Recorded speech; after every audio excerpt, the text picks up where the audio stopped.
Nick, Nick, Nick, Nick, Nick, Nick, Nick.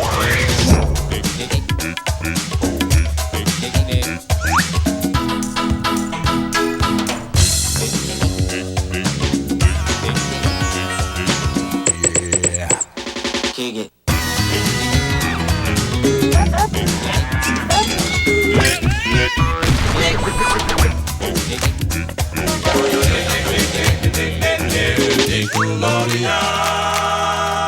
Ahoy, Nickelodeon fans! Captain Eric here, and welcome to This Week in Nickelodeon History, where I'm covering all of the shows that either premiered or ended on Nickelodeon in between the dates of September 5th to September 11th.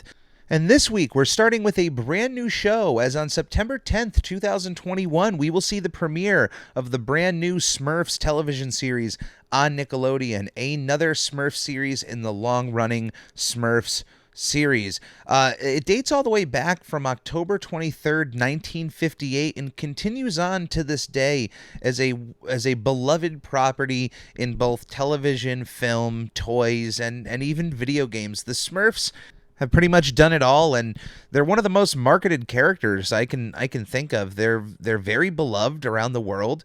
And reading through the life of the creator Peyo, Pierre Peyo Culliford, who born on June 25th, 1928, and died on December 24th, 1992. The poor man unfortunately passed away on Christmas Eve, but what he brought the world was the Smurfs bring so much joy, and honestly, I'm not the biggest Smurfs fan. I do like the Smurfs. I respect their place in our culture. I respect the love and admiration that fans have for them, because the first thing I think of, honestly, when I think of the Smurfs is Andre, Black Nerd Comedy on YouTube, who is a massive Smurfs fan and had the Smurfs in at least multiple intros. But I just picture him when he's dressed up as the Smurf with that big Smurf behind him. Like, I think of that. One of my best friends growing up was a massive Smurfs fan. And I even have a family member up north, a cousin, who had collected the little figurines, the Smurf figurines that were massively popular and super important to the entire Smurfs legacy. Just a little bit about Pierre here, because the merchandising of the Smurfs began in 1958, a year after their debut, with the PVC figurines. They went on for a couple decades up until the late 1970s, and there was just a Smurf for everything. They would just keep making more Smurfs. Of course, they would keep making new designs for Papa Smurf and Smurfette, Gargamel, those one-off, those important characters, but they just kept building the Smurf empire. I don't know how many at the end of the lineup there are of just different variations, but I have to imagine that after a few decades they reached in the triple digits of the amount of different kind of Smurfs you can name. There's Papa Smurf and Brainy Smurf, and just go off in any direction of just any kind of Smurf. I imagine it exists. And then of course there's the Hanna-Barbera cartoon that came out in 1981 that I think a lot of people remember, like as being their introduction of those characters as a young kid. If you were young and watching cartoons, you probably caught the Smurfs and saw the cartoon, and then went on to collect the figurines and bought into whatever other Smurfs merchandise were coming out at the time. But either way, this was a lot coming from one creator. This man was just constantly pumping out Smurfs merchandise and Smurfs cartoons, and it's really great to see. And the one thing I want to say about Peyo was I love the way that they found a way to honor him in the 2011 Smurfs movie, the live action movie. Now, it's a cute movie. I enjoy it. I enjoy Neil Patrick Harris. I like that Hank Azaria was Gargamel. That's just one of my favorite. Like, Hank Azaria is one of the best character actors of our generation, and to see him just take on Gargamel, it was a match made in heaven. It worked. It made it feel real. It made the Smurfs feel real. Their designs, I could have gone without so much texture of the skin and of the pupil, but it's an enjoyable movie. And one of the things that they do in that movie is Peo was a real person and was a researcher who studied the Smurfs. And hence his drawings could still coexist in a world where the Smurfs were real. It was just a very cute way of honoring the man who created this entire franchise. So if you're a Smurfs fan, I hope the new series carries on the legacy of Peo to a decent degree, and let me know what you think about it. Is it worth checking out? 4 years ago, on September 9th, 2017, Wally Kazam finished its run on Nick Jr. The show ran for 2 seasons, 52 episodes, and was created by Adam Peltzman. The one thing I have to mention about Wally Kazam, and I'll probably mention this almost any time I have to bring up Wally Kazam, is that I was babysitting my cousin's kid at some point while Wally Kazam was new on Nick Jr. And the one thing I remember was a commercial in which they were promoting an upcoming episode with guest star Tony Bennett. And what was so funny to me was that the commercial really leaned heavily that Tony Bennett was going to be a part of this episode. They even had Tony Bennett on screen. And I'm laughing thinking I know they're making this commercial for the parents, but just is there anybody in this process who might think man, this is going to excite some 5-year-old out there that Tony Bennett is going to be on the next episode of Wally Kazam? I don't know. That commercial just made me laugh in that moment. But yeah, that ran for a decent amount of time, 2 seasons, 52 episodes, and from what I saw of the animation of what I remember, looked pretty good. 5 years ago, on September 9th, 2016, we saw the premiere of Jagger Eaton's Mega Life, starring skateboarder Jagger Eaton, a docu-series produced by Rob Dyrdek, ran for 1 season of 20 episodes.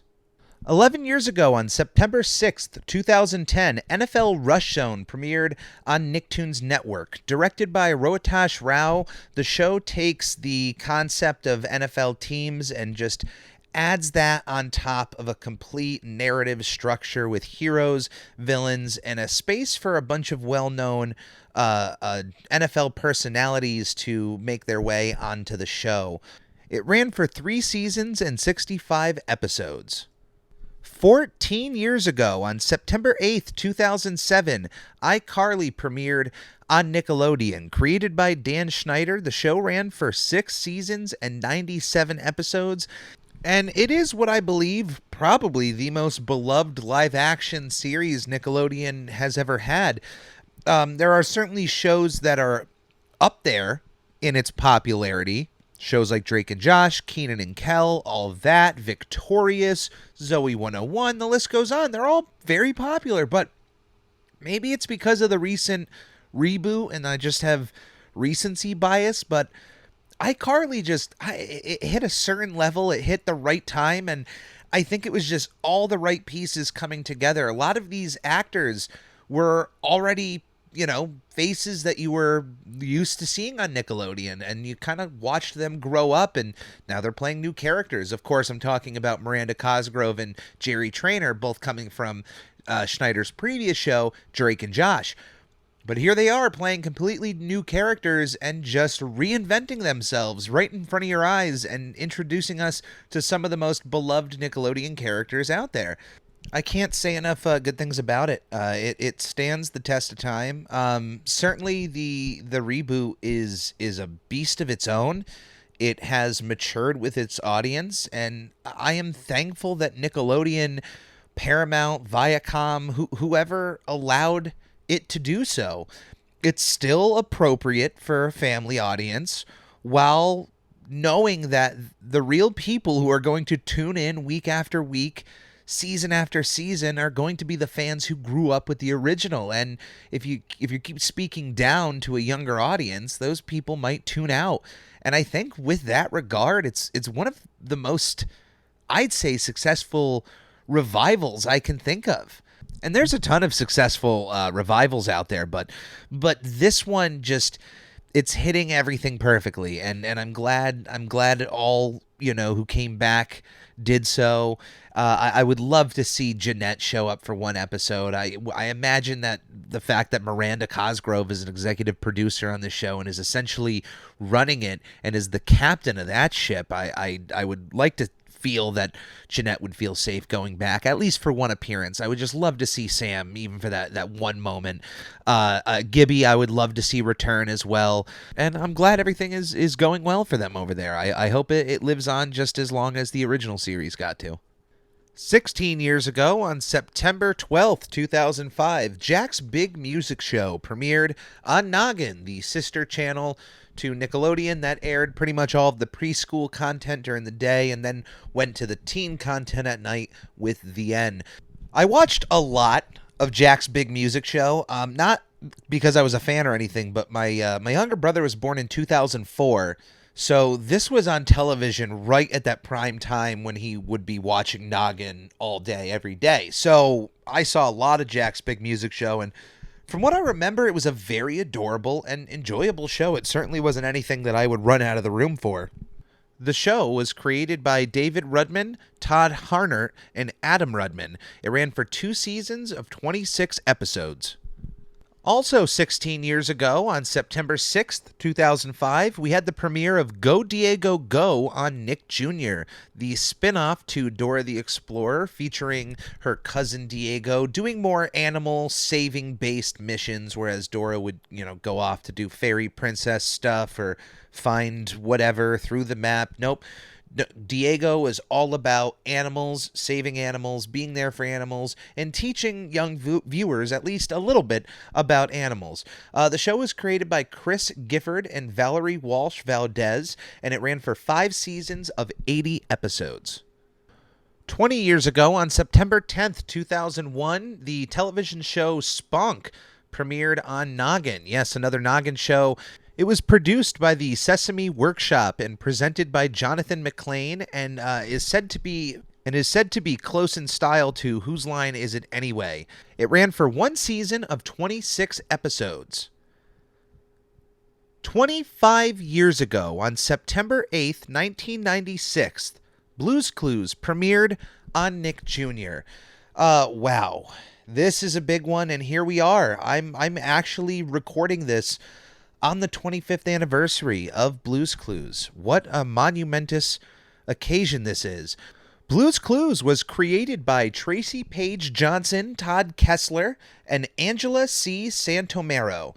The show ran for 6 seasons of 143 episodes. Wow. 25 years of Blue's Clues, and may I say that I fully believe that Blue's Clues is to Nick Jr. as to what SpongeBob means to Nickelodeon. Blue is an icon in her own right.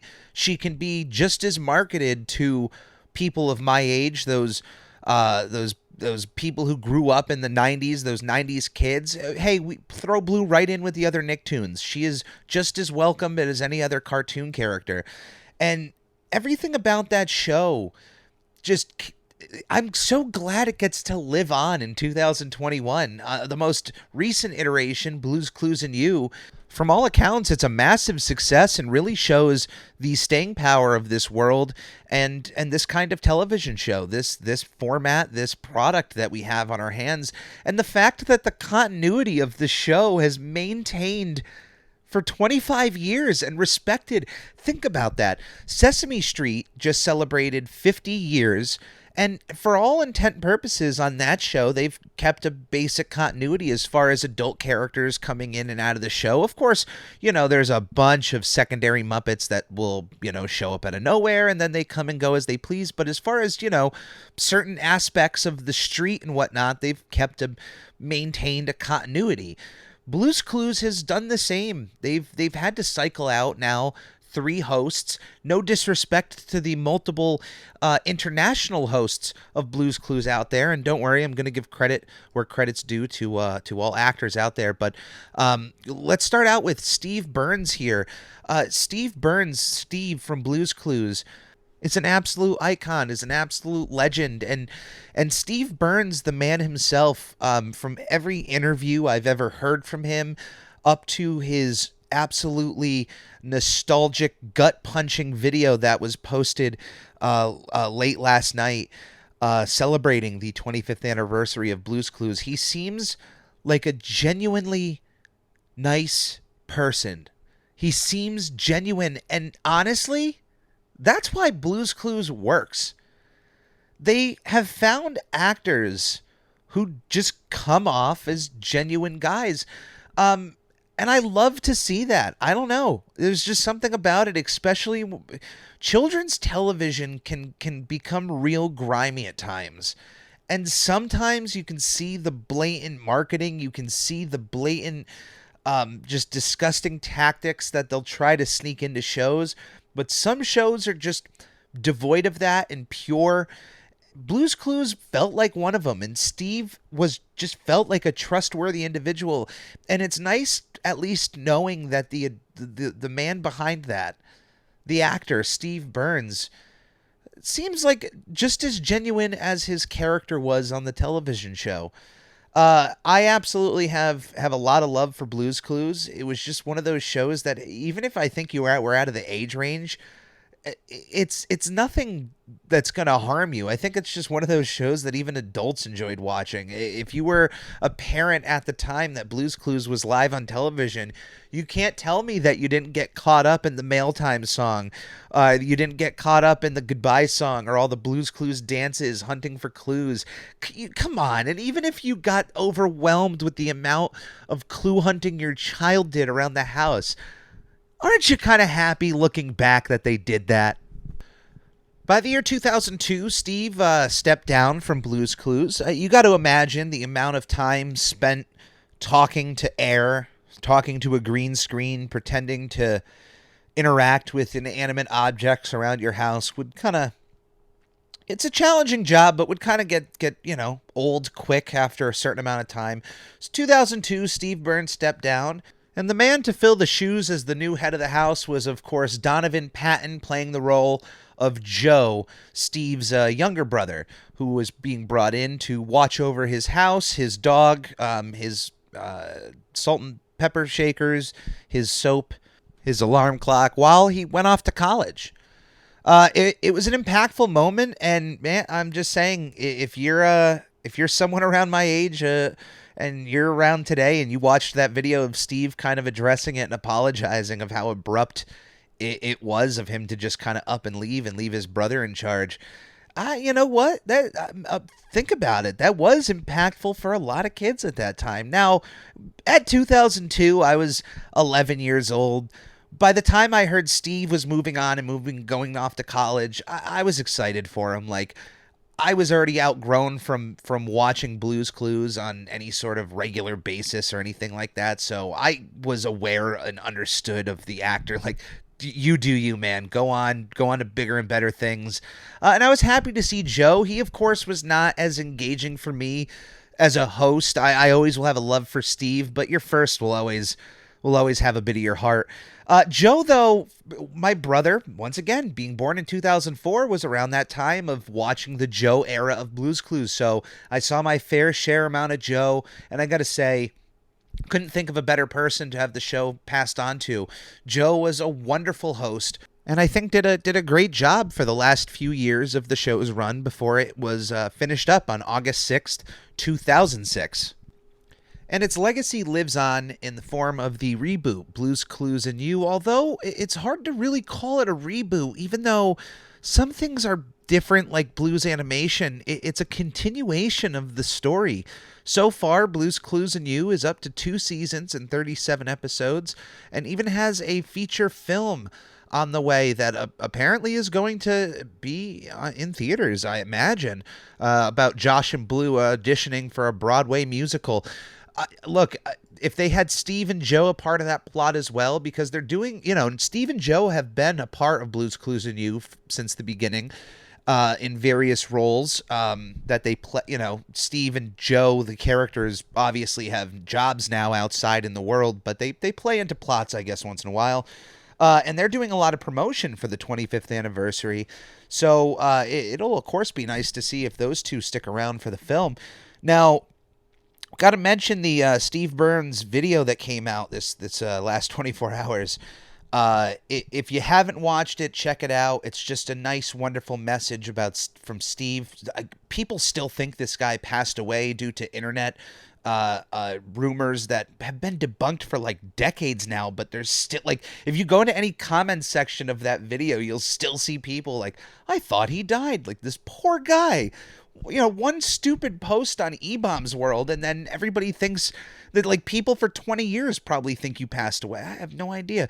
But that video touched my heart and touched the heart of millions around the world who grew up with that guy.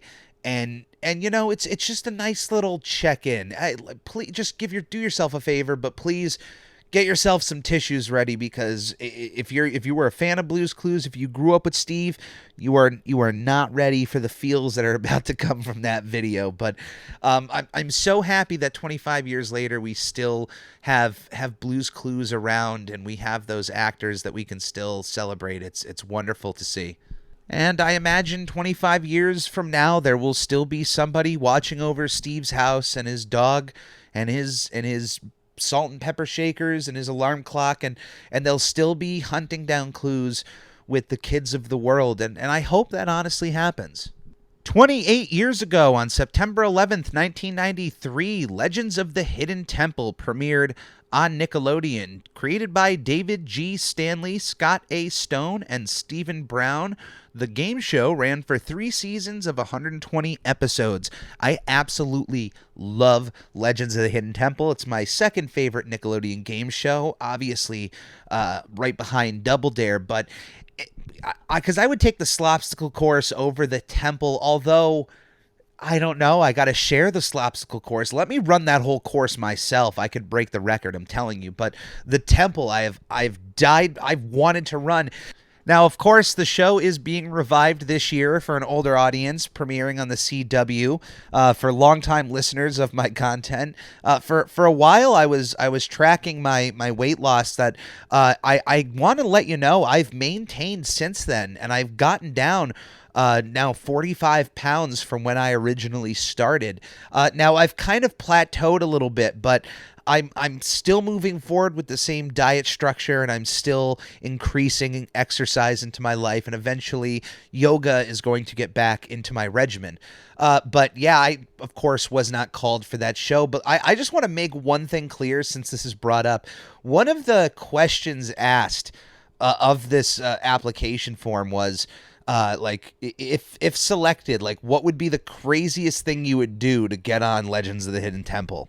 And my answer was very simple. I want you to take whatever you think is the craziest thing that someone said, and just know that I would do it longer than that person. I wanted to be on Legends of the Hidden Temple, and I still do. If there's a second season of the show, I'm still going to support that show. No sour grapes on my end. I'm going to continue to work out. And if there's a second season of that show, hey, the Ready Crew is just going to keep getting behind me, and we can get me on Legends of the Hidden Temple. I want to run that temple. I want to get to the Shrine of the Silver Monkey, and I want to put that monkey together in 5 seconds. Dude, I'll regardless of my size, I would be in and out of that temple before the temple guards even know to put their loincloths on this morning. So, the show was hosted by Kirk Fogg, and the point of the show was teams of 2, all various colors and different animals representing different teams, would compete in various physical and mental challenges, dwindling all of the teams down to one victorious team who would get to enter the temple, have one shot to enter the temple with a clear goal in mind, get to this room, collect this item, and get back to the entrance of the temple in time. Now, of course, the big host of the show, beyond Kirk Fogg, was Olmec, a giant stone face who was basically the co-host of the show, who would ask the questions that the kids would answer, would give all of the historical information for whatever artifact we were going after, because they did try to take actual history elements and weave them into the show. So you had something that was fun to watch and also a bit educational. So it was a very fun show. I enjoyed it. It's a Nick game show that stands the test of time. Like it's not something that I feel like its age prevents it from being enjoyed right now. Like it's such a simple concept and then well executed, especially on the temple part, that you could watch this right now if you've never seen the show and enjoy it. And I would actually say check out the television film that was created in 2016 based off of the Legends of the Hidden Temple game show that had the return of Kirk Fogg. We had Olmec, but it was a TV movie that premiered on Nickelodeon. I loved just the idea of taking their game show concept and then making a like a live action TV movie about it. I wish they would do things like that more often, real outside of the box, like Hail Mary type. You never know how something's going to turn out until you do it. And lastly this week, 33 years ago on September 10th, 1988, we saw the premiere of Kids Court. Created by Alan Goodman, Albie Hecht, and Fred Seibert, the show ran for one season of 26 episodes, and it's what you think it is. It's Kids Court.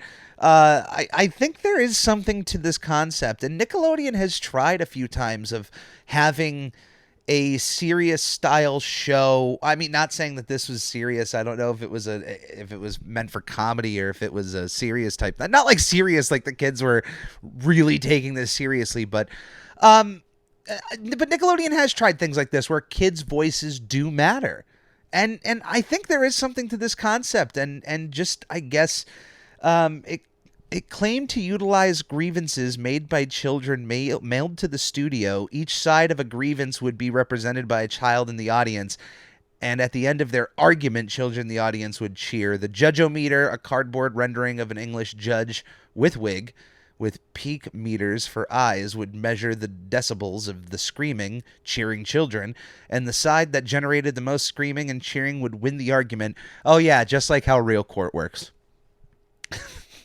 Could you imagine if they actually just take like the idea of Judge Judy or Judge Joe Brown, but it's just kids. Just find a charismatic kid to be a judge, to hear grievances of actual kids from around the country coming in.